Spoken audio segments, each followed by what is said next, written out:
اعوذ باللہ من الشیطان الرجیم بسم اللہ الرحمن الرحیم الحمد للہ رب العالمین الرحمن الرحیم مالک یوم الدین ایاک نعبد و ایاک نستعین اهدنا الصراط المستقیم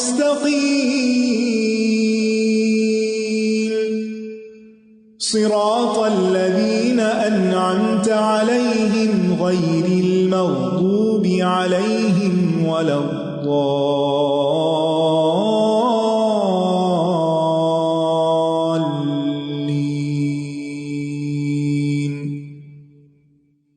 السلام علیکم ورحمۃ اللہ وبرکاتہ۔ کیا حال ہے سب کا؟ الحمدللہ۔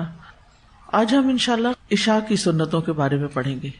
عشاء سے پہلے کی 4 سنتیں کسی صحیح حدیث سے ثابت نہیں ہیں۔ بعض لوگ 17 رکعتیں بناتے ہیں نا عشاء کی، اور 4 رکعتیں پہلے پڑھتے ہیں فرض سے، تو اس کی دلیل کسی صحیح حدیث سے نہیں ملتی۔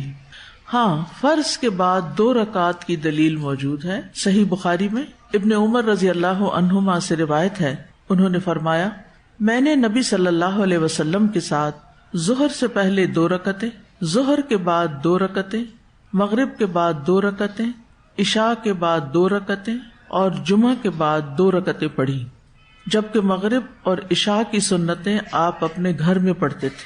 مغرب اور عشاء کی سنتیں آپ اپنے گھر میں پڑھتے تھے، لیکن ابن عمر کو موقع ملا کہ انہوں نے آپ کے ساتھ بھی پڑھی۔ تو نبی صلی اللہ علیہ وسلم سے عشاء کے بعد 2 رکعت پڑھنا یوں ثابت ہے، لیکن آپ کبھی 4 رکعت بھی ادا کرتے تھے۔ اس لیے 4 رکعت جو ہیں وہ غیر رواتب ہیں، لیکن رواتب جو ہیں وہ 2 ہیں، یعنی 2 تو مؤکدہ ہیں، اور جیسے عام طور پر پڑھتے ہیں نا 4 فرض 2 سنت اور پھر 2 نفل، تو یہ جو 2 نفل ہیں یہ غیر رواتب ہیں، یعنی آپ نے پڑھے ہیں، لیکن جس چیز کی پابندی کی ہے وہ کیا ہے؟ 2 سنتوں کی۔ عبداللہ بن عباس کہتے ہیں کہ میں نے اپنی خالہ ام المؤمنین میمونہ بنت حارث رضی اللہ عنہا کے ہاں رات گزاری، یعنی ان کے گھر میں، جو نبی صلی اللہ علیہ وسلم کی اہلیہ تھی۔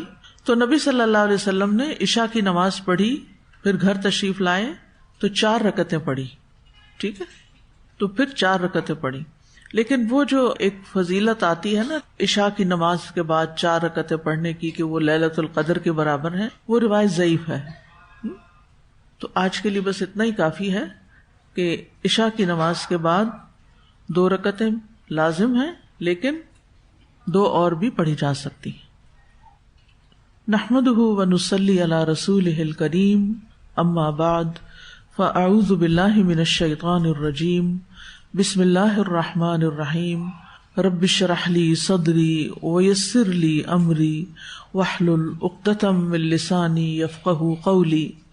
الحمد للہ الذی اغلق عنا باب الحاجۃ الا الیہ ورکب فینا اعضاء البسط والقبض وخلق فینا جوارح الاعمال وغذانا بطیبات الرزق ثم امرنا ونہانا لیختبر طاعتنا وابتلانا بالسراء والضراء لیختبر صبرنا وشکرنا ثم خالفنا امرہ ورکبنا متون زجرہ فلم یعاجلنا بعقوبتہ بل اکرمنا بواسع رحمتہ وشملنا بحلمہ وعفوہ وانتظر توبتنا ورجعتنا الیہ برأفتہ۔ ہر قسم کی حمد اللہ کے لیے ہے جس نے ہماری محتاجگی کے دروازے کو اپنے سوا سب پر بند کر دیا، یعنی اس نے ہمیں اپنا محتاج بنایا۔ یا ایھا الناس انتم الفقراء الی اللہ، اور ہمارے اندر ایسے اعضاء نصب کیے، ہمیں ایسے اعضاء دیے، ہاتھ پاؤں وغیرہ جو کھلتے ہیں اور سکڑتے ہیں، اور اللہ نے ہمارے اندر اعمال کو بجا لانے والے اعضاء پیدا کیے کہ ہم ان سے اللہ کی اطاعت کے کام کر سکتے ہیں، اور ہمیں عمدہ اور پاکیزہ رزق کے ساتھ غذا پہنچائی۔ پھر اللہ نے ہمیں حکم جاری کیے، یعنی ہمیں پیدا کیا اور ہمیں احسن التقویم میں پیدا کیا، اور پھر ہمیں کھانے پینے کو دیا، پھر ہمارے لیے دین کی نعمت رکھی، اور ہمیں ممنوعات بتائے، یعنی کیا کرنا ہے اور کیا نہیں، ڈوز اینڈ ڈونٹس بتائے، اور ہمیں خوشحالیوں اور تنگیوں کے ساتھ آزمایا تاکہ وہ ہمارے صبر اور ہمارے شکر کا امتحان لے۔ پھر ہم نے اس کے حکم کی مخالفت کی اور اس کی ڈانٹ ڈپٹ والے کام کرنے لگے تو اللہ نے ہمیں پھر بھی جلد سزا نہیں دی۔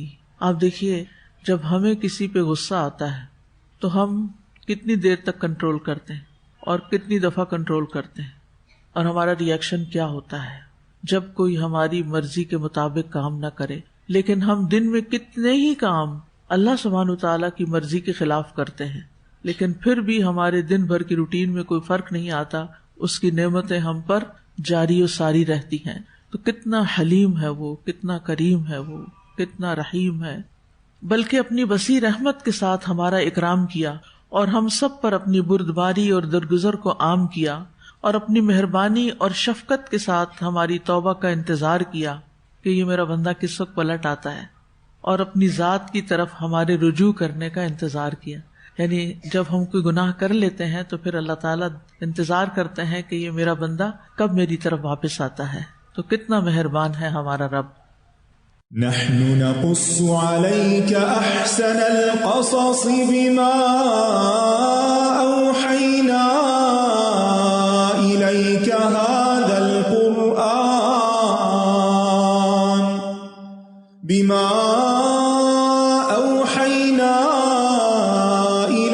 هذا القرآن وإن كنت من قبله لمن الغافلين۔ کل ہم نے تقویٰ کے بارے میں پڑھا کہ وہ قبولیت اعمال کا سبب ہے۔ انما یتقبل اللہ من المتقین، اللہ تعالیٰ وہ عمل قبول کرتا ہے جس میں انسان اللہ تعالیٰ کے لیے اپنے عمل کو خالص کرتا ہے، اللہ تعالیٰ کی خشیت اختیار کرتا ہے، اس عمل پر اللہ تعالیٰ سے اجر کی توقع رکھتا ہے، اور وہ عمل اللہ تعالیٰ کی مرضی کے مطابق بھی ہوتا ہے۔ تو ایسا عمل جس کے اندر تقویٰ پایا جائے، اللہ تعالیٰ اس عمل کو قبول کر لیتے ہیں۔ اور یہ بھی ہم نے پڑھا کہ تقویٰ دل کی کیفیت کا نام ہے۔ آج ہم اسی سلسلے کو آگے بڑھائیں گے سورۃ المائدہ کی آیت نمبر 27 کی روشنی میں۔ وَاتْلُ عَلَيْهِمْ نَبَأَ ابْنَيْ آدَمَ بِالْحَقِّ إِذْ قَرَّبَا قُرْبَانًا فَتُقُبِّلَ مِنْ أَحَدِهِمَا وَلَمْ يُتَقَبَّلْ مِنَ الْآخَرِ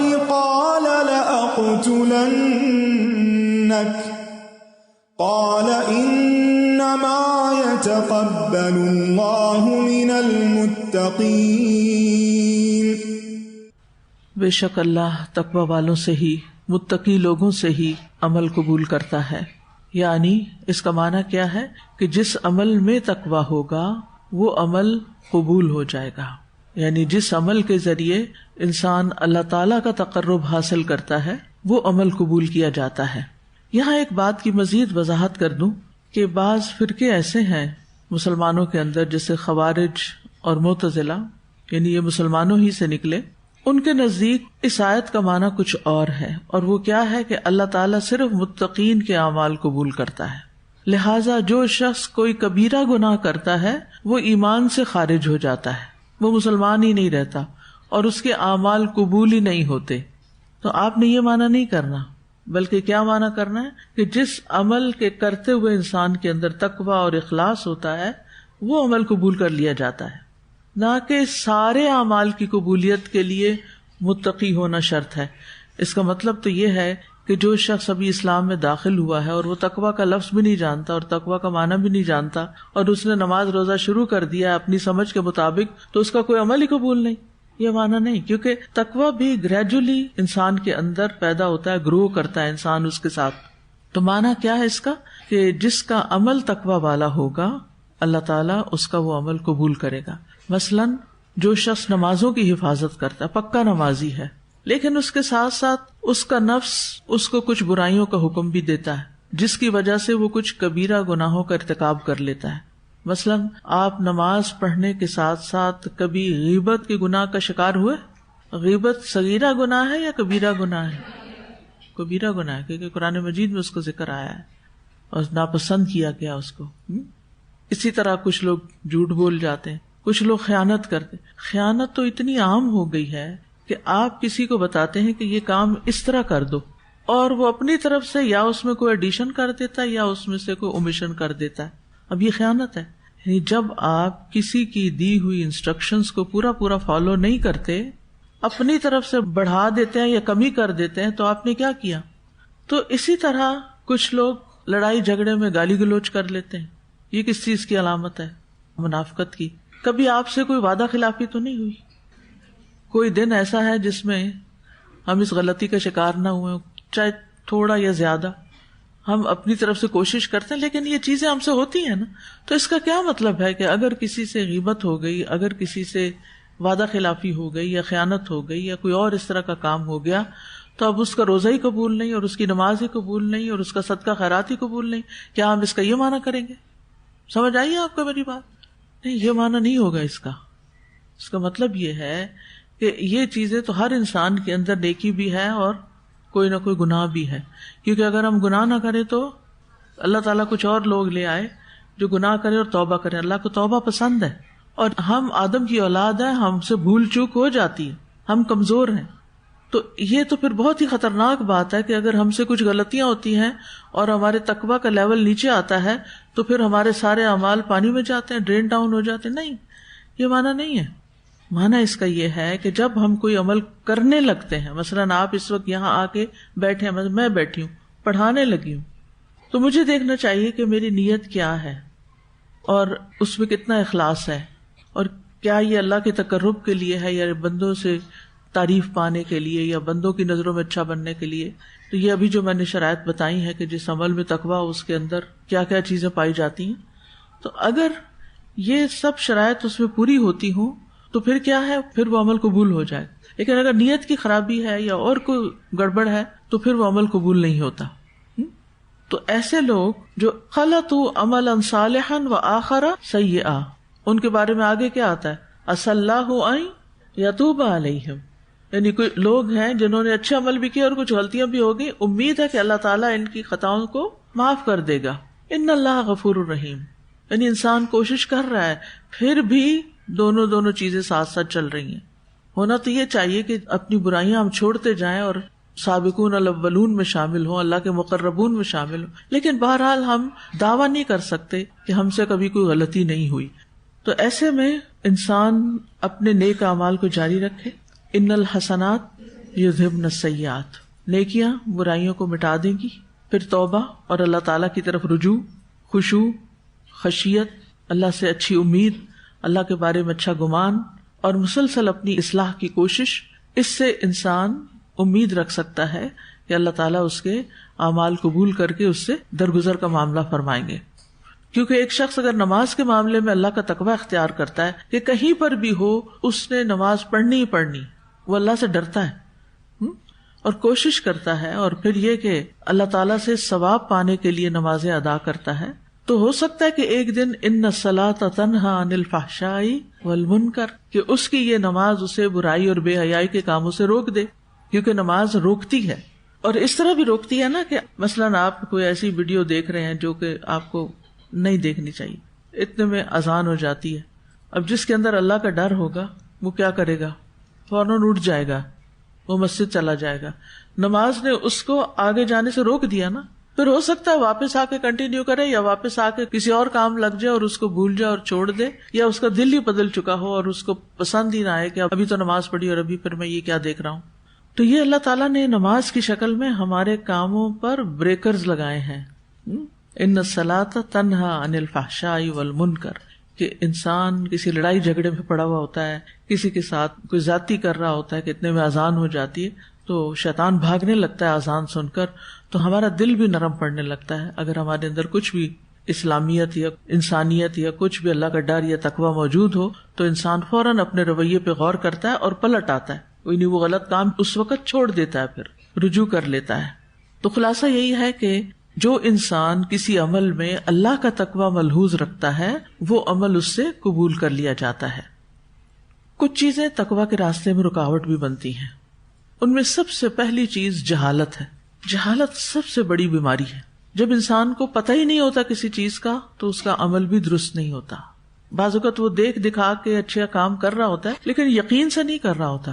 یقین کے ساتھ نیکی وہی کرتا ہے، اخلاص کے ساتھ وہی کر پاتا ہے جس شخص کو پکا یقین ہوتا ہے کہ یہ اللہ کا حکم ہے اور اس کی دلیل موجود ہے اور اس پر مجھے اجر ملے گا۔ ابھی تک جو ہم سنتوں کے بارے میں پڑھتے رہے ہیں تو ساتھ ساتھ آپ نے احادیث پڑھی، آپ کے علم میں اضافہ ہوا یا علم تازہ ہوا، پڑھی ہوئی تھی آپ نے پہلے بھی، آپ کے یقین میں اضافہ ہوا اور آپ کو ایک خوشخبری ملی کہ ثواب ہوگا، لہٰذا اب کا آپ کا ان سنتوں کو پڑھنا ایک شعوری عمل ہے، اور جن لوگوں کو تو پتہ ہی نہیں تھا اور وہ پڑھتے ہی نہیں تھے ان کے لیے ایک عمل کا آغاز ہے۔ تو جہالت جو ہے یہ موانع اور تقوی میں سے ہے، یعنی یہ تقوی کے راستے میں رکاوٹ بنتی ہے۔ انما یخشی اللہ من عبادہ العلماء، علم والے ہی اللہ سے خشیت رکھتے ہیں، لہذا اللہ کا ڈر، تقوی میں اللہ کا ڈر پایا جاتا ہے۔ اللہ کا ڈر اسی میں ہوتا ہے جس کے پاس علم ہوتا ہے۔ دوسری چیز خواہشات کی پیروی کرنا۔ جو شخص صرف خواہشات پوری کرنے کے لیے جی رہا ہو، پھر ایسا شخص تقوی کے ہونے یا نہ ہونے کی فکر نہیں کرتا۔ وہ ہر کام اس لیے کرتا ہے کہ اس کی خواہش کے مطابق ہے اور وہ کام چھوڑ دیتا ہے جو اس کی خواہش کے خلاف ہے۔ ذرا برابر اس کی خواہش میں کوئی رکاوٹ آئی تو وہ ایک جن بھوت بن جاتا ہے۔ کچھ لوگ ایسے ہی ہوتے ہیں نا کہ آپ ان کی مرضی پہ چلتے رہیں تو کیا ہوگا، وہ پھر بھی آپ کے ساتھ تھوڑا سا انسانوں والا سلوک کریں گے، لیکن اگر آپ نے ان کی مرضی کے خلاف کوئی بات کر دی یا ان کی مرضی کے خلاف کوئی کام ہو گیا تو پھر وہ کیا بن جاتے ہیں، وہ انسان نہیں رہتے۔ پھر وہ نہیں پرواہ کرتے کہ ان کے سامنے کون ہے، انہیں غصے کا اظہار کہاں کرنا ہے کہاں نہیں کرنا، کیا کرنا ہے کیا نہیں کرنا، وہ آپے سے باہر ہو جاتے ہیں، تو کسی کی بھی پرواہ نہیں کرتے۔ تو وہ جاتا نا افرأیت من اتخذ الہہ ہواہ افانت تکون علیہ وکیلا، کیا تم نے دیکھا اس شخص کو جس نے اپنی خواہش نفس کو اپنا الہ بنا رکھا ہے، بس اس نے وہ کرنا ہے جو اس کا دل چاہے۔ اس کا دل چاہتا ہے سونے کو تو وہ سوتا ہی چلا جائے گا چاہے نمازیں رہ جائیں، اسے پرواہ ہی نہیں۔ تو افانت تکون علیہ وکیلا، کیا تم اس کے نگران بن سکتے ہو، تم اس پہ نگرانی کر سکتے؟ ایسے لوگوں کو آپ سمجھا سکتے ہیں؟ کتنا سمجھائیں گے؟ کوشش تو خیر کرتے رہنا چاہیے لیکن وہ آپ کی مانتے کم ہیں، آپ ان کی نگرانی نہیں کر سکتے کیونکہ انہیں اس کی پرواہ نہیں کہ آپ ان کے سر پہ ہیں یا نہیں ہیں۔ آج کل کے بہت سے ٹین ایجرز کا یہی حال ہے نا، آپ ان کو سمجھا رہے ہیں تب بھی انہوں نے وہی کرنا، اور نہیں سمجھا رہے تب بھی انہوں نے وہی کرنا۔ انہوں نے کیا کرنا ہے؟ جو ان کے من میں ہے، جو ان کے دل میں ہے۔ اور اکثر مائیں اس بات کی شکایت کرتی، اور ہم میں سے بھی شاید کچھ اس فیز سے گزر چکے ہوں کہ ہم نے کسی کی نہیں مانی، نہ باپ کی، نہ ماں کی، نہ بہن کی، نہ بھائی کی، نہ کسی دوست کی، بس وہ کیا جو ہمارا دل چاہا، چاہے کسی کو پسند آیا یا نہ آیا۔ تو انتہا درجے کی سرکشی ہوتی ہے۔ تو ایسا شخص جو ہے اس کے اندر تقوی نہیں ہوتا اور یہ تقوی کے راستے میں رکاوٹ بھی ہوتا ہے۔ تیسری چیز ہے دنیا کی محبت۔ جب انسان دنیا کے پیچھے بھاگنے لگتا ہے اور دنیا کی شدید محبت میں مبتلا ہو جاتا ہے اور صرف وہ کام کرتا ہے جو اس کی دنیا کو بہتر بناتے ہیں اور اپنی دنیا کا نقصان کسی قیمت پر نہیں ہونے دیتا، حتیٰ کہ دین بیچ کر بھی اس کو اپنی دنیا بنانی پڑے تو بنا لیتا ہے، کیونکہ اس کو آخرت کی فکر نہیں، اس کو اپنی دنیا کی فکر ہے۔ بعض لوگ اپنا ایمان تک بیچ دیتے ہیں، بعض لوگ تو ایمان کی خاطر اپنی جان بیچتے ہیں نا۔ وَمِنَ النَّاسِ مَن يَشْرِي نَفْسَهُ ابْتِغَاءَ مَرْضَاتِ اللَّهِ، کچھ لوگ ایسے ہیں جو اللہ کی رضا پانے کے لیے اپنی جان تک قربان کر دیتے ہیں، اور کچھ لوگ دنیا حاصل کرنے کے لیے ایمان تک قربان کر دیتے ہیں۔ چوتھی چیز ہے لمبی آرزوئیں لگانا، لمبی لمبی آرزوئیں رکھنا۔ ہاں میرا دل تو چاہتا ہے میں قرآن پڑھوں، میرا دل تو چاہتا ہے میں بھی اچھی بن جاؤں، میرا دل تو چاہتا ہے لیکن ابھی ذرا بچے بڑے ہو جائیں، ابھی ذرا میری شادی ہو جائے، ابھی پتہ نہیں کیسا سسرال ہو اور ان کو یہ میرا دین پسند ہو یا نہ ہو، جب میں ریٹائرڈ ہوں گی، جب حج کر لوں گی، گناہ معاف کرا لوں گی، یعنی لمبی تمنائیں رکھنا، حالانکہ ہمیں نہیں پتا کہ ہم کب اس دنیا سے چلے جائیں گے۔ تو اس لیے ہمیں اگر تقوی حاصل کرنا ہے تو پھر ان امور کو اختیار کرنا ہوگا جو تقوی میں مددگار ہیں، اور ان امور سے اجتناب کرنا ہوگا جو تقوی میں رکاوٹ ہیں. ڈن؟ سمجھ آ گئی بات؟ اوکے. اب تقوی کا فائدہ کیا ہوتا ہے؟ سب سے پہلے تو یہ ہے کہ اللہ تعالیٰ کا ساتھ ملتا ہے. واللہ ولی المتقین واعلموا ان اللہ مع المتقین. اللہ کی محبت ملتی ہے. فإن اللہ یحب المتقین. ہدایت ملتی ہے. ذالک الکتاب لا ریب فیہ ھدی للمتقین. خوف و غم سے نجات ملتی ہے. الا ان اولیاء اللہ لا خوف علیہم ولا هم يحزنون الذین آمنوا وکانوا یتقون. دنیا اور آخرت میں بھلائی ملتی ہے. وقیل للذین اتقوا ماذا انزل ربکم قالوا خیرا للذین احسنوا فی هذه الدنیا حسنہ ولدار الآخرۃ خیر ولنعم دار المتقین.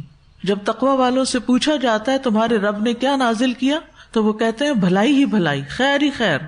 ایسے لوگ جنہوں نے اچھے کام کیے ان کے لیے اس دنیا میں بھی بھلائی ہے اور آخرت کا گھر تو بہت بہتر ہے. اور متقین کے لیے کیا ہی اچھا ہے آخرت کا گھر، یعنی متقین کا آخری ٹھکانہ بھی بہت اچھا ہے. پھر ہر طرح کی خیر ملتی ہے. ایک شخص رسول اللہ صلی اللہ علیہ وسلم کے پاس آیا، کہنے لگا اللہ کے رسول صلی اللہ علیہ وسلم مجھے وصیت کیجیے. آپ نے فرمایا میں تمہیں اللہ کے تقوی کی وصیت کرتا ہوں، کیونکہ تقوی ہر خیر کو اکٹھا کرنے والا ہے.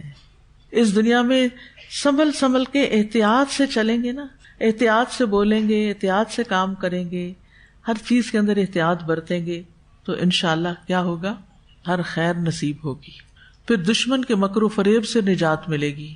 وَإِن تَصْبِرُوا وَتَتَّقُوا لَا يَضُرُّكُمْ كَيْدُهُمْ شَيْئًا.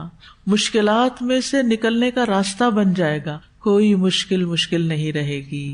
آپ مشکلات سے نکل آئیں گے. سبحان اللہ، کتنی بڑی خوشخبری ہے یہ. سورۃ الطلاق میں اللہ تعالیٰ فرماتے ہیں وَمَن يَتَّقِ اللَّهَ يَجْعَل لَّهُ مَخْرَجًا وَيَرْزُقْهُ مِنْ حَيْثُ لَا يَحْتَسِبُ. جو کوئی اللہ کا تقوی اختیار کرے گا وہ اس کے لیے مشکلات سے نکلنے کا راستہ پیدا کر دے گا. ہم سب کی زندگی میں ہے نا مشکلات، اور بعض مشکلات ایسی ہیں کہ جن سے نکلنے کا کوئی راستہ ہمیں نظر نہیں آتا. ہر شخص کے چیلنجز ہیں کہ اس مسئلے کو کیسے حل کروں. اللہ کے تقوی کے ذریعے، اللہ کے ڈر سے، کوئی زبان سے غلط لفظ نہیں نکالنا، کوئی غلط رستہ اختیار نہیں کرنا، کوئی کسی پہ زیادتی نہیں کرنا. پھر دیکھنا اللہ کیسی مدد کرتا ہے. کیونکہ جب آپ نے صبر کیا نا اور آپ نے اللہ کے ڈر سے صحیح رستہ اختیار کیا تو پھر کیا ہوگا؟ کیا اللہ تعالیٰ آپ کو ایسے ہی چھوڑ دے گا؟ ہرگز نہیں، وہ آپ کی مدد ضرور کرے گا. اس کا یقین ہونا چاہیے کیونکہ یہ اللہ تعالیٰ کا فرمان ہے. پھر معاملات میں آسانی ملتی ہے. وَمَن يَتَّقِ اللَّهَ يَجْعَل لَّهُ مِنْ أَمْرِهِ يُسْرًا. جو کوئی اللہ کا تقوی اختیار کرے گا اللہ تعالیٰ اس کے لیے ہر معاملے میں آسانی پیدا کر دے گا. وہ جو پچھلی آیت تھی نا مشکلات سے نکلنے کا راستہ، اس کا اگلا حصہ تھا وَيَرْزُقْهُ مِنْ حَيْثُ لَا يَحْتَسِبُ. اور اس کو وہاں سے رزق عطا فرمائے گا جہاں سے اس کا گمان بھی نہیں ہوگا، اس نے کبھی سوچا بھی نہیں ہوگا، اس کا خیال بھی نہیں ہوگا، دھیان بھی ادھر نہیں جائے گا، اللہ وہاں سے دے گا. پھر گناہوں کی معافی اور اجر عظیم بھی ہے. وَمَن يَتَّقِ اللَّهَ يُكَفِّرْ عَنْهُ سَيِّئَاتِهِ وَيُعْظِمْ لَهُ أَجْرًا. قیامت کے دن نبی صلی اللہ علیہ وسلم کا ساتھ ملے گا. آپ نے فرمایا تمام لوگوں میں سب سے زیادہ میرے قریب متقی ہیں، خواہ وہ کوئی بھی ہو، کہیں بھی ہو، کوئی بھی ہو، کہیں بھی ہو، کالے ہوں، گورے ہوں، عرب ہوں، عجم ہوں، کہیں بھی رہتے ہوں، وہ نبی صلی اللہ علیہ وسلم سے سب سے زیادہ قریب ہوں گے. آپ نے یہ بھی فرمایا قیامت کے دن متقی لوگ میرے دوست ہوں گے، اگرچہ وہ نسب میں میرے قریب تر ہوں یا نہ ہوں، کسی بھی خاندان برادری سے ہوں، وہ آپ کے قریب ترین ہوں گے. پھر قیامت کے دن تکلیفیں اور غموں سے نجات ملے گی. وَيُنَجِّ اللَّهُ الَّذِينَ اتَّقَوْا بِمَفَازَتِهِمْ لَا يَمَسُّهُمُ السُّوءُ وَلَا هُمْ يَحْزَنُونَ. اور اللہ نجات دے دے گا انہیں جنہوں نے تقویٰ کیا ان کی کامیابی کی بنا پر، نہ تو انہیں وہاں کوئی تکلیف پہنچے گی اور نہ ہی وہ غمگین ہوں گے. پھر قیامت کے دن کامیابی کا مقام ملے گا. ان للمتقین مفازا. پھر والعاقبۃ للمتقین، آخرت میں درجات کی بلندی. والذین اتقوا فوقہم یوم القیامہ، جنہوں نے تقوی اختیار کیا وہ قیامت کے دن ان سے اوپر ہوں گے. جنت تقوی والوں کے قریب لے آئی جائے گی. وَأُزْلِفَتِ الْجَنَّةُ لِلْمُتَّقِينَ غَيْرَ بَعِيدٍ. آپ کو دور نہیں جانا پڑے گا، جنت آپ کے پاس آ جائے گی. رسول اللہ صلی اللہ علیہ وسلم سے پوچھا گیا لوگوں کو کون سی چیز جنت میں سب سے زیادہ داخل کرتی ہے؟ آپ نے فرمایا اللہ کا تقوی اور اچھا اخلاق، یعنی اللہ سے بھی معاملہ اچھا، بندوں سے بھی معاملہ اچھا، اخلاق بھی اچھا اور اللہ کا ڈر بھی دل میں. ایسے لوگوں کے لیے جنت کے بالا خانے ہیں. لیکن الذین اتقوا ربہم لہم غرف من فوقہا غرف مبنیہ تجری من تحتہا الانہار بعد اللہ لا یخلف اللہ المیعاد. سورۃ الزمر کی آیت 20 ہے. لیکن وہ لوگ جنہوں نے اپنے رب کا تقوی اختیار کیا ان کے لیے بالا خانے ہیں جن کے اوپر بالا خانے بنے ہوئے ہیں، جن کے نیچے سے نہریں بہ رہی ہیں. یہ اللہ کا وعدہ ہے، اللہ اپنے وعدے کی خلاف ورزی نہیں کرتا. سورۃ مریم میں ہے تلک الجنۃ التی نورث من عبادنا من کان تقیا. یہ ہے وہ جنت جس کا وارث ہم اپنے بندوں میں سے اسے بناتے ہیں جو متقی ہو. اور جنت کس کے لیے تیار کی گئی ہے؟ اعدت للمتقین. وہ ہوں گے کہاں؟ سورۃ الحجر میں آتا ہے ان المتقین فی جنات وعیون. بے شک متقی لوگ باغوں اور چشموں میں ہوں گے. المرسلات میں آتا ہے ان المتقین فی ظلال وعیون. متقی لوگ سایوں اور بہتے چشموں میں ہوں گے. الدخان میں آتا ہے ان المتقین فی مقام امین. بے شک متقی لوگ امن والی جگہ پر ہوں گے. سورۃ طور میں آتا ہے ان المتقین فی جنات ونعیم. بے شک متقی لوگ باغوں اور نعمتوں میں ہوں گے. سورۃ القلم میں آتا ہے ان للمتقین عند ربہم جنات النعیم. بے شک متقی لوگوں کے لیے ان کے رب کے پاس نعمتوں والے باغات ہیں. اور سورۃ القمر میں آتا ہے ان المتقین فی جنات ونہر فی مقعد صدق عند ملیک مقتدر. بے شک بچ کر چلنے والے باغوں اور نہروں میں ہوں گے، صدق کی مجلس میں، سچائی کی مجلس میں، عظیم بادشاہ کے پاس جو بے حد قدرت والا ہے. یہ ہے اعلیٰ ترین مقام جو متقین کو نصیب ہوگا. اللہ ہمیں بھی ان میں شامل کر لے. تو تقویٰ کوئی معمولی چیز نہیں ہے، دنیا میں اعمال کی قبولیت کا سبب بنا اور آخرت میں اللہ تعالیٰ کے قریب ترین ہونے کا سبب بنا. متقین ہی جنتوں کے وارث ہیں.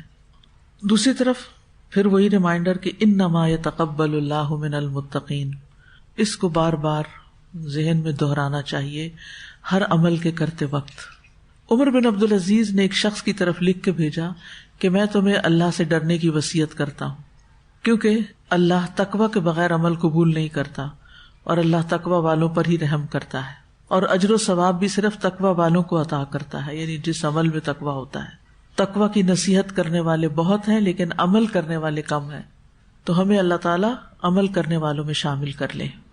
پھر یہ یاد رکھیے کہ تقوی کے ساتھ کیا گیا کوئی عمل قلیل نہیں ہوتا، چھوٹا نہیں ہوتا، وہ چھوٹے عمل کو بھی بہت بڑا کر دیتا ہے. بعض سلف کہتے ہیں تقوی کے ساتھ جو بھی عمل ہو وہ قلیل نہیں ہوتا، اور جو عمل قبول ہو جاتا ہے وہ قلیل کیسے ہو سکتا ہے. اسی لیے صحابہ میں سے بعض کہتے ہیں کہ اگر مجھے معلوم ہو جائے کہ اللہ نے میری 2 رکعتیں قبول کر لی ہیں تو یہ مجھے فلاں اور فلاں سے زیادہ محبوب ہے، یعنی دنیا میں پائی جانے والی نعمتوں سے. تو جو انسان عمل میں اللہ کا تقوی اختیار کرتا ہے اللہ تعالیٰ اس کا عمل پھر قبول کر لیتا ہے. تقوی میں ڈر تو پایا ہی جاتا ہے نا. اچھے سے اچھا عمل کرتے ہوئے بھی اندر ایک فکر مندی ضرور رکھیں، نیک اعمال پہ دھوکہ نہ کھائیں. ایک سائل ابن عمر کے پاس آیا، انہوں نے اپنے بیٹے سے کہا اسے 1 دینار دے دو. دینار آپ کو پتا کیا ہے؟ سونے کا سکہ. کچھ لوگ گولڈ کے زیورات بنا کے رکھتے ہیں نا فار فیوچر. کچھ لوگ کیا کرتے ہیں، سونے کی اینٹیں ہوتی تو اتنی ہیں لیکن ان کو اینٹیں کہتے ہیں. وہ اینٹوں سے تصور آتا ہے نا کوئی بھاری بھرکم سے، ہو سکتا ہے کچھ لوگوں کے پاس بڑی بھی ہو لیکن چھوٹی چھوٹی وہ ٹکیا سی بنی ہوتی ہے نا، اور کچھ چھوٹے چھوٹے سکے سے بنے ہوئے ہوتے ہیں. تو دینار سونے کا سکہ ہے. اب مثلاً آپ میں سے کسی نے وہ سکے رکھے ہوئے ہیں اور کوئی سائل آئے، کیا ہم میں سے کوئی ہوگا کہ نکال کر اسے دے دیے؟ لوگ بہت بڑی عنایت تھی نا جو انہوں نے کی. کس نے؟ ابن عمر نے. جب وہ چلا گیا تو بیٹے نے کہا ابا جان اللہ آپ کا یہ عمل قبول کرے. انہوں نے کہا اگر مجھے علم ہو جائے کہ اللہ نے میرا 1 سجدہ یا 1 درہم قبول کر لیا ہے، یعنی یہ قبول ہو گیا ہے، تو کوئی غیر حاضر چیز موت سے بڑھ کر مجھے عزیز نہیں ہوگی. بس میں چاہوں گا کہ پھر تو میں اللہ ہی کے پاس چلا جاؤں کہ میرے عمل قبول ہو گئے. اللہ عمل قبول کر لے، پسند کر لے. قبول کرنے کا کیا مطلب؟ پسند کر لے تو پھر تو موج ہی موج ہے نا. ایش ہی ایش. پھر دنیا میں کیا چیز ہے جس کے اندر کوئی کشش ہو سکتی ہے؟ پھر انہوں نے یہی آیت پڑھ کے سنائی, تم جانتے ہو اللہ کن کا عمل قبول کرتا ہے؟ انما یتقبل اللہ من المتقین. دنیا میں بعض لوگ نیکی کے بڑے بڑے کام کرتے ہیں, ان کے نام بڑے مشہور بھی ہو جاتے ہیں نیکیوں میں, کوئی صدقے خیرات میں, کوئی اور ویلفیئر کے کاموں میں, لیکن اس کے ساتھ ساتھ وہ اپنی پرائیویٹ لائف میں کوئی غلط کام بھی کر رہے ہوتے ہیں. بعض اوقات ان کے عقائد ہی ٹھیک نہیں ہوتے, بعض اوقات نمازوں کی پرواہ نہیں کرتے, بعض اوقات کسی پہ ساتھ ہی ظلم بھی ڈھا رہے ہوتے ہیں گھر میں, مثلا اپنی بیوی پر ہی, باہر حاتم تائی اور گھر میں سختی. تو وہ کیا کرتے ہیں, یعنی اپنے اس عمل کی وجہ سے جو انہوں نے باہر کیا ہوتا ہے, جس کی وجہ سے ان کو بہت اپریسیشن ملی ہوتی ہے, تمغے اور ہار اور تالیاں اور تعریفیں اور پتہ نہیں کیا کیا, اس سے وہ دھوکے میں آ جاتے ہیں. ہم تو بہت بڑے ہیں, لہٰذا کیا فرق پڑتا ہے جو میں اپنے گھر میں اپنی بیوی کے ساتھ زیادتی کر لوں, اس کو چیٹ کر لوں, کچھ کر لوں. تو یہ جو دھوکا ہے نا انسان کے نفس کا, اس سے بچنے کی ضرورت ہے. ابو بکر رضی اللہ عنہ, حضرت عمر رضی اللہ عنہ, حضرت عثمان رضی اللہ عنہ, نبی صلی اللہ علیہ وسلم کے دیگر صحابہ یہ تمنا کرتے تھے کہ وہ دنیا سے اس حال میں نکلے کہ ان کا معاملہ برابر ہو جائے, نہ ان کے حق میں فیصلہ اور نہ ان کے خلاف. یعنی برابر کا مطلب کیا ہے کہ بس ہمیں سزا نہ ملے. یعنی وہ نہ اپنی نیکیوں کو کافی سمجھتے تھے اور نہ اپنے گناہوں سے بے خوف تھے. حیرت ہوتی ہے نا, یہ وہ لوگ ہیں جنہیں دنیا میں جنت کی خوشخبری دی گئی تھی کہ ابو بکر فی الجنہ, عمر فی الجنہ, یہ سب جنتی ہونے کی بشارت ہے. عشرہ مبشرہ کے نام سے کتابیں آپ نے پڑھی ہوں گی, ان کے حالات زندگی پڑھے ہوں گے, لیکن پھر بھی وہ کبھی نفس کے دھوکے میں نہیں آتے تھے. اور ہم تھوڑا سا کوئی کام کر کے کافی سمجھتے ہیں, کافی ہو گیا ہے. تو ہمارا حال تو ان لوگوں جیسا نا, یمنون علیک ان اسلموا, وہ آپ پر اپنے اسلام کا احسان جتاتے ہیں. قل لا تمنوا علی اسلامکم, کہہ دیجئے مجھ پر اپنے اسلام کا احسان مت جتاؤ. بل اللہ یمن علیکم ان ہداکم للایمان ان کنتم صادقین, بلکہ اللہ ہی تم پر احسان کرتا ہے کہ اس نے تمہیں ایمان کی راہ دکھائی ہے اگر تم سچے ہو. تو ہم سب کو اس بات کی فکر کرنی چاہیے کہ اگر اللہ نے ہمارے عمل قبول نہیں کیے تو پھر آگے کوئی نجات کا راستہ نہیں ہے. ٹھیک ہے نا. تو قبولیت اعمال کی شرائط کو پھر دوہرا لیتے ہیں کہ کیا کیا چیزیں ضروری ہیں عمل قبول ہونے کے لیے. نمبر 1, ایمان. بہت سے لوگ سوال کرتے ہیں کیا مدر ٹریسا کی نیکیاں نہیں قبول ہوں گی, اس نے اپنی ساری زندگی فلاں کام کرتے ہوئے گزار دی, اتنے قربانیاں کی, اور کیا لیڈی ڈائنا جنت میں نہیں جائے گی, کیا فلاں, کبھی کسی کا نام لے کے پوچھتے ہیں, کبھی کسی کا, کہ ان کے تو نیک اعمال ہم سے زیادہ ہیں. ایسی باتیں کرنے والوں کو یہ بات سمجھ لینی چاہیے کہ اعمال کی قبولیت کا انحصار ایمان پر ہے. اللہ تعالیٰ فرماتے ہیں وَمَن يَكْفُرْ بِالْإِيمَانِ فَقَدْ حَبِطَ عَمَلُهُ, جو ایمان کا انکار کرے اس کے عمل ضائع ہو گئے. اور جو ایمان لا کے نیک عمل کرے, من عمل صالحا من ذکر او انثى وهو مؤمن فلنحيينه حیاة طیبہ, دنیا میں, ولنجزینہم اجرہم باحسن ما كانوا يعملون. جو شخص بھی نیک عمل کرے, خواہ مرد ہو یا عورت, بشرطے کہ وہ مومن ہو, تو ہم اسے پاکیزہ زندگی بسر کرائیں گے. ہم اسے دنیا میں بھی اچھی زندگی بسر کرائیں گے اور آخرت میں ان کے بہترین اعمال کے مطابق انہیں ان کا اجر عطا کریں گے. دوسری چیز یہ ہے کہ ان کی زندگی اسلام کے مطابق ہو, کیونکہ وَمَن يَبْتَغِ غَيْرَ الْإِسْلَامِ دِينًا فَلَن يُقْبَلَ مِنْهُ وَهُوَ فِي الْآخِرَةِ مِنَ الْخَاسِرِينَ. اور جو اسلام کے علاوہ کوئی اور دین تلاش کرے تو اس کا عمل اس سے ہرگز قبول نہ کیا جائے گا اور وہ آخرت میں خسارہ اٹھانے والوں میں سے ہوگا.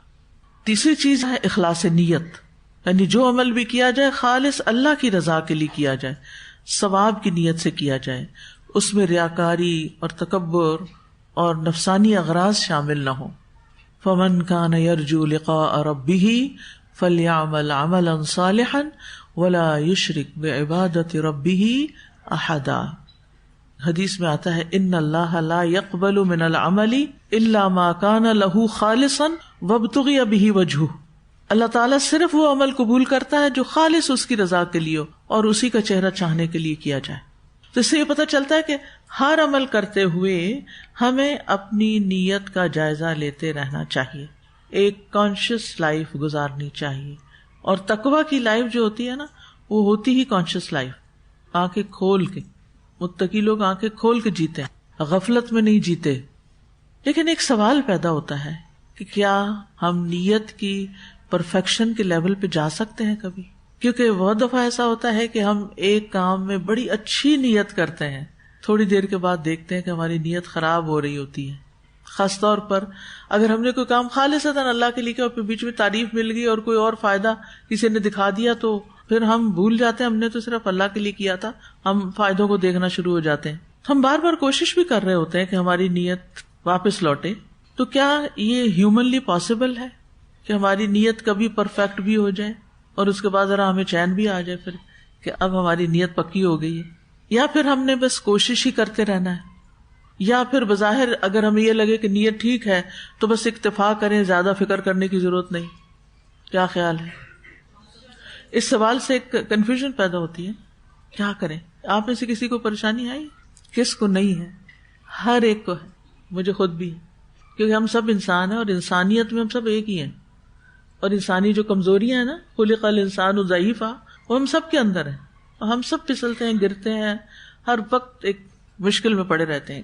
بار بار اپنے آپ کو ہوش میں لانا پڑتا ہے، یاد دہانی کرانی پڑتی ہے. تو اگر یہ بے چینی ہے نا، یہ ایمان کی علامت ہے. ٹھیک ہے، اس کا مطلب ہے کہ آپ فکر مند رہتے ہیں.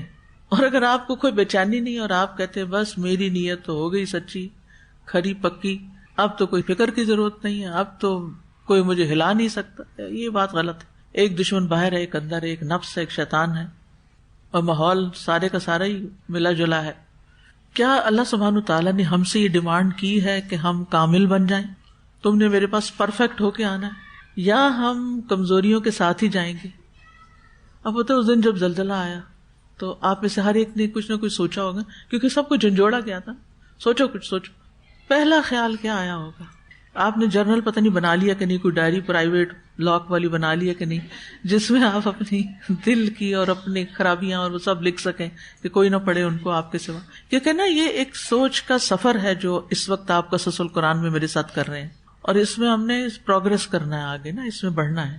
کیونکہ مقصد تو اپنی اصلاح اور تربیت ہے نا، ورنہ سارا علم کس فائدے کا؟ اگر 100 کہانیاں بھی ہمیں پتہ ہوں اور ہم کھڑے ہوں زیرو پہ تو فائدہ کچھ نہیں. اگر یہ چیزیں لکھ لیا کریں نا تو پھر وہ بعد میں بھی کسی وقت دوبارہ پڑھتے ہیں، انسان کو یاد آتا ہے کہ اچھا، یا پھر انسان دیکھتا میں واپس اس لیول پہ آ گیا، مجھے ادھر جانے کے لیے یہ سوچنا ہے. تو اس کو جرنلنگ کہتے ہیں نا، اپنا جرنل خود لکھنا. اب تو ایسی ایپس بھی ملتی ہیں کہ جس میں انسان ٹائپ کر سکتا ہے، لیکن نہ بھی ٹائپ کریں تو آپ لکھ سکتے ہیں. بہرحال تو اس وقت کیا کسی نے یہ سوچا کہ الحمدللہ میں نے یہ اور یہ نیک عمل کر رکھے ہیں؟ کسی نے یہ سوچا؟ مجھے تو نہیں خیال آیا.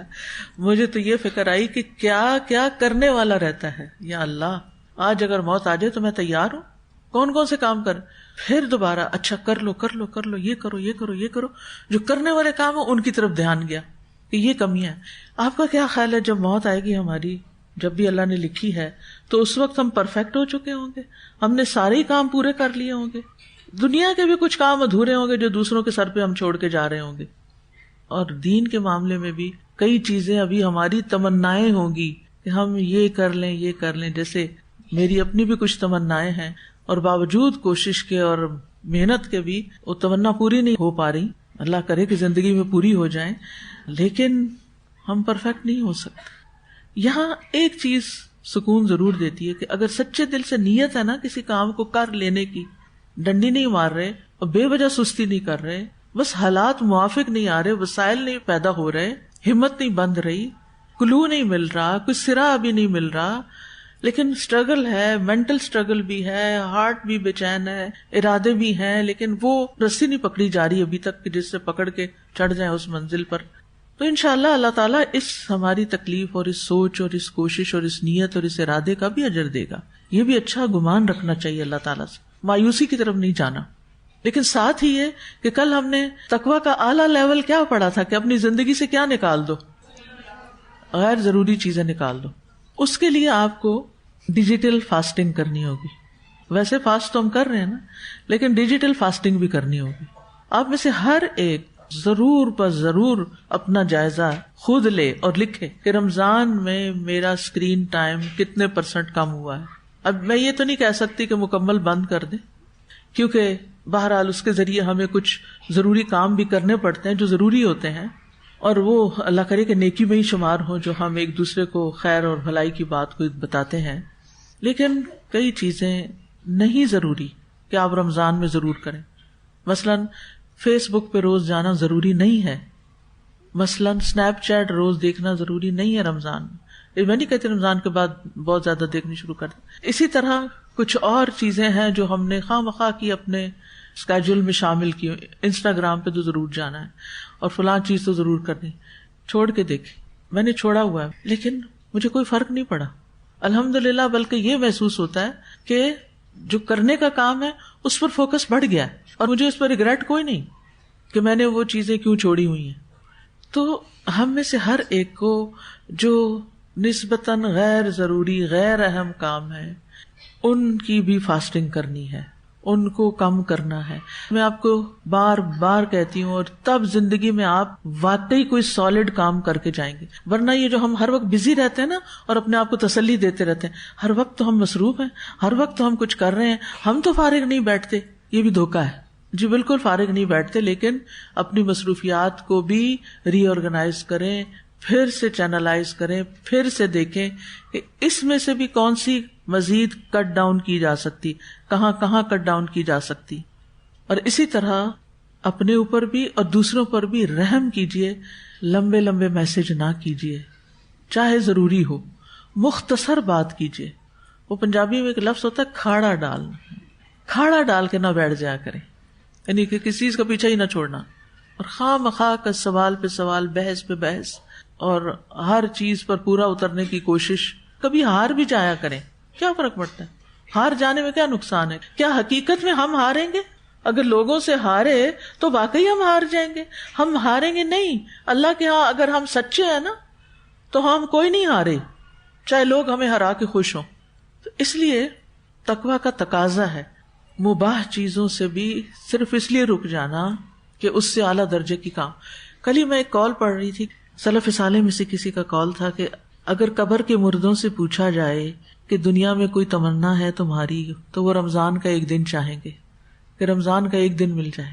کیوں چاہیں گے؟ کہ رمضان کے ایک دن کی بڑی ویلیو ہے, اہم ترین کام کرنے کے لیے زیادہ سے زیادہ تلاوت, زیادہ سے زیادہ اللہ کا ذکر, زیادہ سے زیادہ خیر و بھلائی کے کام. تو اس وقت پڑھ کے میں سوچ رہی تھی کہ ایک دن تو آنا ہے نا, قبر میں جانا ہے. ایک وہ دن ہے جس میں یہ تمنا ہوگی, اور ایک آج کا دن ہے جو مجھے ملا ہوا ہے, اس وقت میرے ہاتھ میں ہے. تو اس سے میں کیا فائدہ اٹھا رہی ہوں, اس میں کیا کر رہی ہوں؟ آج ہے میرے پاس یہ خزانہ, آج میں استعمال کر سکتی ہوں. اس کو ادھر ادھر بیٹھ کے گپ شپ لگانے, ہنسی مذاق کرنے اور فضول کی باتیں کرنے میں اور کھیل کود میں ضائع نہ کریں.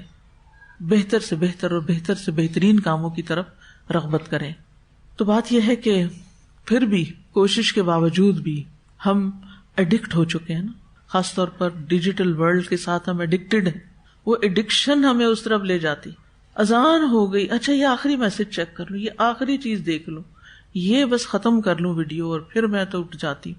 وہ پہلی رکعت گئی اگر آپ مسجد میں پڑھ رہے ہیں, اور خاص طور پہ اگر آپ ڈرائیو کر کے لے جانے والے ہیں, آپ نے سب کا بیڑا غرق کیا, سبھی کی نماز لیٹ کروائی, کیونکہ کچھ مائیں لے کے آتی ہیں نا بچوں کو, سبھی گئے. تو یہ ہماری ایڈکشن ہے, ہم اس کو دیکھ نہیں پا رہے. تو بہرحال اس وقت تو میں بات کر رہی تھی کہ انسان سے جب نیت کی خرابی ہوتی ہے یا کوئی بھی غلطی ہوتی ہے, تو جو متقی انسان ہوتا ہے نا, وہ اندر سے ٹوٹ پھوٹ کا شکار ہو جاتا ہے, اور وہ پریشان ہو جاتا ہے کہ یہاں مجھ سے یہ دکھاوا ہو گیا, یہ سوچ میرے اندر کیوں آ گئی, میں کیوں جیلس ہو گئی. کیونکہ جب آپ ذرا سے بھی جیلس ہوتے ہیں نا, وہ اندر آ جاتا ہے, الارم بج جاتا ہے. تو اس احساس کو اون کرنا ضروری ہے. یہ اپنے ساتھ کمپیشنیٹ ہونا ہے کہ ہم اپنی ایفرٹس کو بھی اکنالج کریں اور اپنی غلطیوں کو بھی اکنالج کریں. یعنی اعتدال کیسے ہوگا؟ ہم اپنی کوشش جو کر رہے ہیں نا, اس کو بھی ہم اکنالج کریں کہ ہم کوشش کر رہے ہیں, اور ساتھ اگر غلطی ہوتی ہے تو اس کو بھی مان جائے کہ غلطی ہوئی ہے, ڈیفینسو نہیں ہو. اور پھر اس کے بعد یہ سوچیں میں کمزور ہوں, میں انسان ہوں, مجھ سے غلطی ہوگی, مجھ سے خطا ہوگی, لیکن میں اپنی آخری سانس تک کوشش کرتی رہوں گی. گروں گی پھر اٹھوں گی, گروں گی پھر اٹھوں گی, گروں گی پھر اٹھوں گی. ہمیں ڈیفینسو موڈ میں نہیں آنا, اب دفاعی موڈ میں نہیں آنا کہ مجھ سے تو غلطی ہو ہی نہیں سکتی, میں تو غلط کر ہی نہیں سکتا. اپنے لیے جسٹیفیکیشن تلاش نہیں کرنی. یہ کہنے میں دیر نہیں لگانی ہے آئی واز رانگ، سوری، ہو گئی غلطی مجھ سے. اپنے ساتھ سچا ہونا ہے، اپنے ساتھ سچا ہونا ہے کہ ہاں یہ میری نیت میں خرابی آئی تھی لیکن کسی کو نہیں پتا چلا، تو مجھے ہی پتا ہے نا، اللہ نے پردہ رکھا ہوا ہے.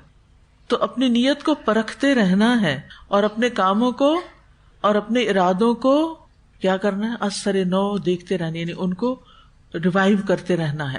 تو مومن ہر لمحہ اپنے کردار کی تعمیر کر رہا ہوتا ہے. ٹوٹ پھوٹ ہو رہی ہوتی ہے، یہ بلڈنگز میں ٹوٹ پھوٹ نہیں ہوتی، مینٹیننس چاہیے ہوتی ہے نا. اب اس بلڈنگ کو 10 سال ہو گئے ہیں، کئی جگہوں پہ میں دیکھتی ہوں بہت ساری مینٹیننس چاہیے. تو میں سوچتی ہوں کہ یہ بھی تو صرف 10 سال ہوئے ہیں، آئندہ اللہ کرے یہ سالوں سال جیے، یہ زندہ رہے اور یہ آپ جیسے قرآن کے شائقین کے لیے چھت پرووائڈ کرتی رہے. لیکن اگر اس کی مینٹیننس نہیں کریں گے اور خیال نہیں رکھیں گے اس کا تو کیا ہوگا؟ ایک چیز ٹوٹے گی، دوسری ٹوٹے گی، بدنما، خراب، اور پھر فائدے کی بجائے نقصان دہ ہو جائے گی.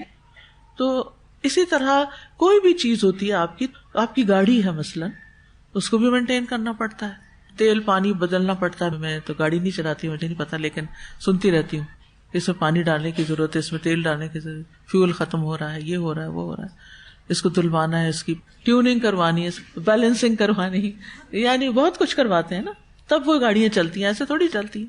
تو اگر گاڑی کی ضرورت ہے اور بلڈنگ کو ضرورت ہے تو کیا مجھے ضرورت نہیں ہے؟ فزیکلی تو ہم اپنے کرتے رہتے ہیں کہ اب یہ کمزوری ہوگی، یہ درد ہوگی، دوائی لے لو، قرآن لے لو. ایسے ہی اپنے اندر کی، اپنے باطن، اپنے تقویٰ، اپنی نیت، اپنے ارادوں کی بھی ساتھ ساتھ ان کی مینٹیننس کرتے رہے، ان کی تعمیر کرتے رہے، اپنے کردار کی تعمیر کرتے رہنا ہے. اور پھر آپ دیکھیے کہ بعض اوقات ہماری عبادات جو ہوتی ہیں نا وہ عادات بننے لگتی ہیں. اگر عادت اچھی چیز کی بن گئی ہے نا اور بغیر رکاوٹ اور تسلسل کے آپ وہ کام کرتے چلے جاتے ہیں تو کوئی حرج نہیں. آپ نے ایک دفعہ نیت کی، کر کر کے عادت ڈال لی، بس وہ پہلی نیت کاؤنٹ ہو جائے گی انشاءاللہ، چاہے آپ اس میں روٹین میں آ گئے ہیں. رسول اللہ صلی اللہ علیہ وسلم نے فرمایا الخیر عادت والشر لجاجت، نیکی عادت ہے، یعنی نیکی کی عادت بن جاتی ہے، اور شر نفس کی خصومت ہے، یعنی شر میں جھگڑا ہے. اسی طرح کسی شاعر کا کہنا ہے لکل امرئ من دہرہ ما تعودا، انسان کے لیے اپنی پوری عمر میں وہی مفید ہوتا ہے جس کی اس کو عادت ہو جاتی. تو جب کردار کی تعمیر کریں گے تو ساتھ ہی اچھی عادات ڈالیں گے. دیکھیں جب مائیں بچوں میں اچھی عادات ڈال دیتی ہیں، سلام کرنا ہے، بسم اللہ سے کھانا ہے، واش روم کی دعا ہے، سوتے ہوئے یہ پڑھنا ہے، گاڑی پہ چڑھتے ہوئے یہ کرنا ہے، جب بچوں کو بچپن سے یہ ساری عادات اچھی مل جاتی ہے تو پھر کیا ہوتا ہے، وہ ساری زندگی اس کو روٹین میں کرتے رہتے ہیں. ابتدا ان کی ہوئی اور ماں کو چاہیے تربیت میں یہ ضرور ڈالیں اللہ کے لیے کرنا ہے، اللہ تعالیٰ خوش ہوتے ہیں، یہ کرنا ہے اللہ تعالیٰ خوش ہوتے ہیں. وہ اتنا انسٹل ہو جائے کہ 50 سال کا بھی ہو کے جب وہ گاڑی میں قدم رکھے تو بسم اللہ پڑھ کے جب دروازہ کھولے تو اس کو ماں کی آواز آ جائے، اللہ تعالیٰ خوش ہوتے ہیں، اور وہ کھڑے کھڑے مسکرا دے. کیونکہ جو اچھی نیتوں کے ساتھ کام شروع کیے جاتے ہیں نا وہ عادت بن جاتے ہیں، تو وہ عادتیں کرتے ہوئے بھی انسان پھر رک کے بعض اوقات ماضی میں سوچ رہا ہوتا ہے. ٹھیک، تو ہمیں اپنے نیک کاموں پہ، اچھی عادات پر تسلسل کے ساتھ عمل پیرا رہنا ہے اور ان کی حفاظت کرنی ہے اور سستی اور کوتاہی سے بچنا ہے، لیکن بالکل روبوٹ نہیں بننا کہ بس کر رہے ہیں کیونکہ کر رہے ہیں کہ عادت ہے کرنے کی تو اس لیے کر رہے ہیں. نہیں، رک کے سوچتے رہنا ہے، شعور کی زندگی گزارنا ہے. رائٹ، کیا کرنا ہے؟ شعور کی زندگی گزارنا ہے، کیونکہ اللہ نے ہمیں جو شعور دیا نا، عقل دی ہے، اسی بنا پر ہماری فضیلت ہے. منافقین کی صفت کیا ہے؟ لا یشعرون ما یشعرون، شعور نہیں ہے. تو باشعور انسان بننا ہے. تو اب یہ ہے کہ جب بھی ہم کوئی کام کریں اور ہمیں سمجھ آئے کہ نیت گڑبڑ ہو گئی ہے تو پھر سے دوبارہ اپنی نیت کو شعوری طور پر ریوائیو کر لیں. اصل میں ہم سب دین میں نئے ہیں. آپ کہیں گے لو میں 20 سال پہلے کورس کیا تھا، آپ کہہ رہی ہم نئے ہیں. جی ہاں، ہم ہر روز نئے ہو جاتے ہیں. جب ہم سیکھ رہے ہوتے ہیں نا تو ہر روز پھر ان عادات میں وہ جو نیا سیکھا ہوا ہوتا ہے نا اس کو اپنانے میں نئے ہو جاتے ہیں. پھر سے سفر شروع ہو جاتا ہے، پھر سے شروع ہو جاتا ہے.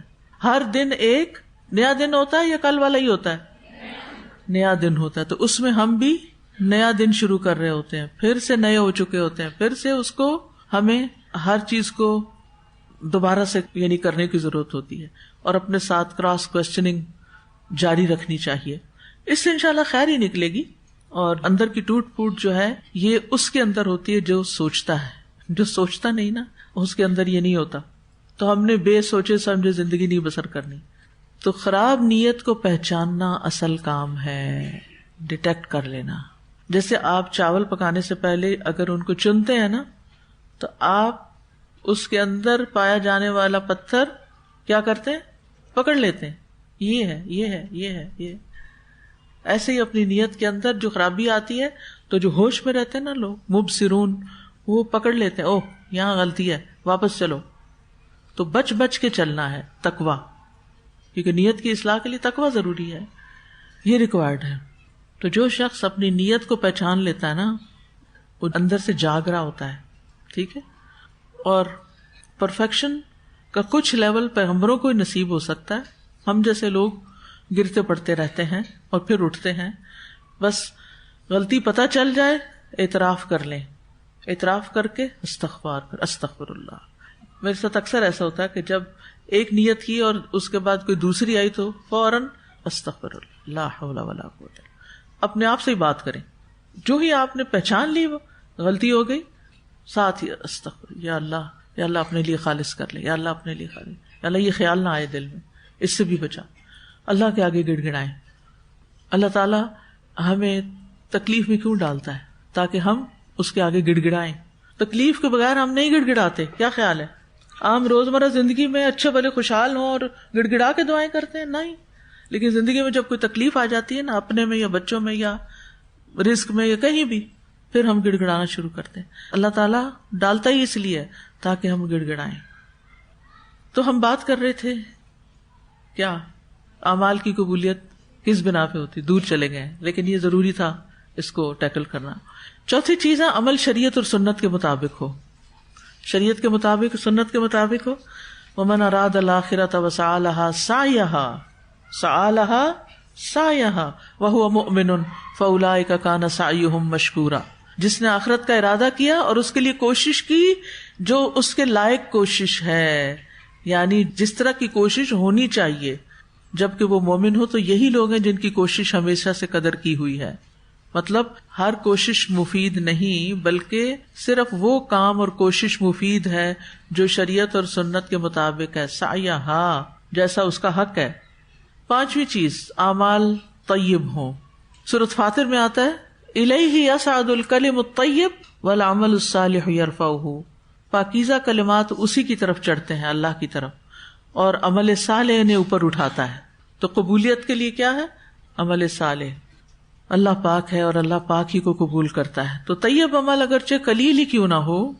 مثلاً حدیث میں آتا ہے کوئی شخص اپنی پاکیزہ کمائی سے ایک کھجور بھی خرچ نہیں کرتا مگر اللہ اسے اپنے دائیں ہاتھ سے قبول کرتا ہے اور اسے اس طرح پالتا ہے جس طرح تم میں سے کوئی اپنے بچھیرے یا اونٹ کے بچے کو پالتا ہے.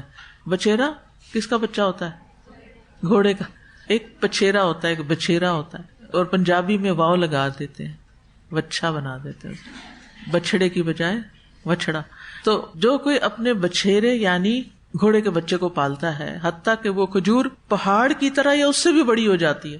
چھوٹا عمل خالص نیت اور سچے دل سے کیا ہوا ہو اور طیب ہو، وہ اتنا بڑا اجر و ثواب میں ہو جائے گا. اور ڈھیروں بڑا کام لیکن نیت کی خرابی کے ساتھ کیا ہوا ہو تو سب نیچے گر جائے گا. پھر اعمال کے قبول ہونے کی ایک علامت یہ بھی ہے کہ ایک نیکی کے بعد اگلی نیکی کا موقع مل جاتا ہے. حسن بصری کہتے ہیں نیکی کی جزا میں سے ہے، یعنی کیسے پتہ چلے قبول ہوا کہ نہیں، کہ اس کی جزا کے طور پر مزید نیکی کی جاتی ہے، اور گناہوں کی سزا میں سے ایک یہ ہے کہ اس کے بعد ایک اور گناہ ہو جاتا ہے. جب اللہ بندے سے نیک اعمال قبول کرتا ہے تو اسے مزید نیکی کی توفیق دیتا ہے اور اس کی نافرمانیوں کو اس سے پھیر دیتا ہے، یعنی وہ اچھا انسان بننا شروع ہو جاتا ہے. تو ایک نیک عمل کے بعد دوبارہ نیک عمل کی توفیق ملنا پہلے عمل کی قبولیت کی علامت ہے. اور نیک اعمال کے قبول نہ ہونے کی وجوہات کیا ہیں؟ اخلاص کا نہ ہونا، جو شہرت کے لیے جنگ کرے، شہرت کے لیے عمل کرے. شرک اعمال کو ضائع کرنے کا سبب ہے. وَلَوْ أَشْرَكُوا لَحَبِطَ عَنْهُمْ مَا كَانُوا يَعْمَلُونَ. کفر والذین کفروا اعمالهم کسراب بقیعۃ یحسبہ الظمآن ماء حتی اذا جاءہ لم یجدہ شیئا. وہ لوگ جنہوں نے کفر کیا ان کے اعمال کسی چٹیل میدان میں ایک سراب کی طرح ہیں جسے پیاسا پانی خیال کرتا ہے، یہاں تک کہ جب اس کے پاس آتا ہے تو اس میں سے کچھ بھی نہیں پاتا. تقویٰ کی عدم موجودگی. پھر نفاق کے ساتھ عمل ضائع ہو جاتے ہیں. ٹھیک ہے، منافق کیا کرتے ہیں؟ نماز کیسے پڑھتے ہیں؟ سستی کے مارے. خرچ کیسے کرتے ہیں؟ ناخوشی سے. تو یہ نفاق کی علامتیں ہیں. تو عمل پھر اللہ تعالیٰ قبول ہی نہیں کرتا. پھر سرکش بندوں کے اعمال ضائع ہو جاتے ہیں، مجرموں کے. مرتد کے اعمال ضائع ہو جاتے ہیں. وَمَن يَرْتَدِدْ مِنْكُمْ عَنْ دِينِهِ فَيَمُتْ وَهُوَ كَافِرٌ فَأُولَٰئِكَ حَبِطَتْ أَعْمَالُهُمْ فِي الدُّنْيَا وَالْآخِرَةِ وَأُولَٰئِكَ أَصْحَابُ النَّارِ هُمْ فِيهَا خَالِدُونَ. اور تم میں سے جو اپنے دین سے پھر جائے پھر اس حال میں مرے کہ وہ کافر ہو تو یہ وہ لوگ ہیں جن کے اعمال دنیا اور آخرت میں ضائع ہو گئے اور یہی آگ والے ہیں، اس میں ہمیشہ رہنے والے ہیں. تو کبھی بھی تجربے کے طور پہ بھی ایتھیزم کو اختیار نہ کریں. پھر آخرت پر ایمان نہ لانے والوں کے اعمال ضائع ہو جاتے ہیں. والذین کذبوا بآیاتنا ولقاء الآخرۃ حبطت اعمالهم. جن لوگوں نے ہماری آیات کو اور آخرت کی ملاقات کو جھٹلایا ان کے اعمال ضائع ہو گئے. دور جاہلیت میں ابن جدعان بڑے بڑے چیریٹی کے کام کرتا تھا، مسکینوں کو کھانا کھلاتا، صلہ رحمی کرتا. حضرت عائشہ نے نبی صلی اللہ علیہ وسلم سے پوچھا کیا اس کو کوئی فائدہ ہوگا؟ آپ نے فرمایا نہیں، اس نے ایک دن بھی نہیں کہا تھا رب اغفر لی خطیئتی یوم الدین. پھر اللہ تعالیٰ کے ناپسندیدہ کام کرنے والے کے اعمال ضائع. ذالک بانہم اتبعوا ما اسخط اللہ وکرہوا رضوانہ فاحبط اعمالہم. یہ اس لیے کہ بے شک انہوں نے اس چیز کی پیروی کی جس نے اللہ کو ناراض کر دیا اور اس کی خوشنودی کو برا جانا تو اللہ نے ان کے اعمال ضائع کر دیے. پھر شریعت کے مطابق عمل نہ ہونا. بدعات چاہے بظاہر کتنی خوبصورت نظر آئیں قابل قبول نہیں. ریاکاری اور دکھلاوا کرنا، احسان جتانا. لا تبطلوا صدقاتکم بالمن والاذی. ظلم کرنا، کیونکہ قیامت کے دن ظالم کی نیکیاں مظلوم کو دے دی جائیں گی تو اس کے پاس کچھ نہیں رہے گا. حرام کمائی اعمال کی قبولیت میں رکاوٹ ہے، خاص طور پہ دعاؤں کی قبولیت میں. نبی صلی اللہ علیہ وسلم نے فرمایا میں اپنی امت کے ان لوگوں کو جانتا ہوں جو قیامت کے دن تہامہ پہاڑوں کی مثل ڈھیروں نیکیاں لے کر آئیں گے، لیکن اللہ ان کی نیکیوں کو فضا میں پھیلے ہوئے غبار کے باریک ریزوں کی طرح بے اہمیت کر دے گا. ثوبان نے کہا اللہ کے رسول ایسے لوگوں کی صفات بیان کر دیجئے، ان کی ذرا وضاحت کر دیجئے، کہیں ایسا نہ ہو کہ ہم لا علمی میں ان کی صف میں کھڑے ہو جائیں. آپ نے فرمایا خبردار، وہ تمہارے ہی بھائی ہوں گے، تمہاری ہی نسل سے ہوں گے، رات کو تمہاری طرح قیام کریں گے، لیکن وہ ایسے لوگ ہوں گے کہ تنہائیوں میں اللہ کے حرام کردہ امور کا ارتکاب کریں گے. اکیلے میں حرام کام کرنا یہ بھی اعمال کو ضائع کر دیتا ہے. یعنی لوگوں کے سامنے بڑے نیک بننا اور اکیلے میں برے برے کام کرنا. کل کسی نے اسکول کے بارے میں سوال کیا تھا کہ آپ نے نئے اسکول کی تعمیر میں حصہ ڈالنے پر انوائٹ کیا ہے. میرا سوال ہے کیا اسکول میں غریب یا مڈل کلاس فیملیز کے بچوں کے لیے ایڈمیشن کا کوٹا مختص ہوگا؟ چونکہ عوام الناس کے صدقات پہ اسکول بنایا جائے گا. پہلے والے اسکول میں تو صرف امیر خاندانوں کے بچے پڑھتے ہیں. یہ میں نے کل اس لیے جواب نہیں دیا تھا کہ میں نے کہا میں تحقیق کر لوں پہلے کہ صورتحال کیا ہے. اس وقت اسکول کے اندر 400 بچوں کو فیس کنسیشن دیا جا رہا ہے. 380 بچے بالکل فری پڑھ رہے ہیں جن سے کچھ بھی نہیں لیا جاتا. 100% فری ہیں. کس کے بچے ہوں گے؟ وہ غریبوں کے بچے. اور پھر ویسے بھی الہدا میں جو کام کرتی ہیں، جو آئے ہیں، ان کے بچے، جینیٹوریل سٹاف کے بچے، چوکیداروں وغیرہ کے بچے، ان سب کی جو ایجوکیشن ہے 100% فری ہے. پھر اس میں آپ دیکھیے کہ جو اسکول کی فیس ہے آپ کمپیئر کر لیں بیکن ہاؤس سے، سٹی اسکول سے، اور ایجوکیشن کے لیول کو بھی کمپیئر کر لیں اور پھر آپ دیکھیں کہ اس کے مقابلے میں کتنی کم ہے. اگر اسکول کے اندر تقریباً 400 بچے فری ہیں، اور یعنی آپ دیکھیں کہ تقریباً 380 اور 400 ان سب کو ملا کے آدھی آبادی اسکول کی بن جاتی ہے. تو اگر آدھی آبادی سے جو ریونیو ہے وہ اتنا کم ہو، یعنی نہ ہونے کے برابر ہو، اور جو ہو بھی کنسیشن کے ساتھ وہ بہت کم ہو، تو باقی جو ہے اس سے تو اسکول کے جو ٹیچرز ہیں اور جو لوگ ہیں اس کے اوپر بجلی، پانی اور جو اخراجات ہیں وہ مشکل وہی پورے ہوتے ہیں. تو اگر اسکول کی اپنی آمدنی بہت ہوتی تو میرا خیال ہے مجھے اور آپ کو یہ تکلیف کرنے کی ضرورت نہ ہوتی کہ ہم اپنے مال میں سے کچھ اسکول کے بنانے میں خرچ کریں. تو اس لیے بے فکر ہو کے صدقہ جاریہ کے اس کام میں حصہ لیں تاکہ زیادہ سے زیادہ بچے، انتہائی غریبوں کے بچے بھی اعلیٰ کوالٹی کی ایجوکیشن حاصل کر سکیں. یعنی آپ کسی بھی اور اسی اسٹینڈرڈ کے اسکول کے ساتھ کمپیئر کر کے دیکھیں کہ وہاں کتنے % بچے جو ہیں وہ بالکل فری پڑھ رہے ہیں اسی طرح کی ایجوکیشن، وہ تجارتی بنیادوں پر. ہمارا اسکول نان پروفٹ ہے، جو اس میں سے آتا ہے فیس زیادہ ہے، اس میں ہر قسم کے بچے، انہوں نے کہا کہ صرف امیروں کے بچے پڑھے نہیں، ہر کلاس پڑھ رہی ہے. میرٹ پہ ایڈمیشن ہوتا ہے، کوٹا مقرر نہیں ہے، کیونکہ پھر اس طرح میرٹ پہ جو بچے پورے آتے ہیں وہ پیچھے رہ جاتے ہیں. اگر ایک غریب آیا کا بچہ میرٹ پہ پورا آ رہا ہے تو وہ بھی حقدار ہے، اس کو بھی لیا جائے گا، چاہے اسکول کو اپنی آمدنی میں سے اس پہ خرچ کرنا پڑے. تو اس لیے دل کھول کے خود بھی اور دوسروں کو بھی شریک کریں. یہ ہماری اپنی آخرت کے لیے. یمنون علیک ان اسلموا قل لا تمنوا علی اسلامکم بل اللہ یمن علیکم. اللہ نے احسان کیا کہ ہمیں نیکی کا ایک موقع دیا ہے، لہذا خوشی کے ساتھ اس کے اندر حصہ لینا چاہیے تاکہ ایسے اور بھی اسکول قائم ہوں جس میں ایسے لوگوں کو موقع ملے کہ جو بہترین طریقے سے سیکھ سکیں.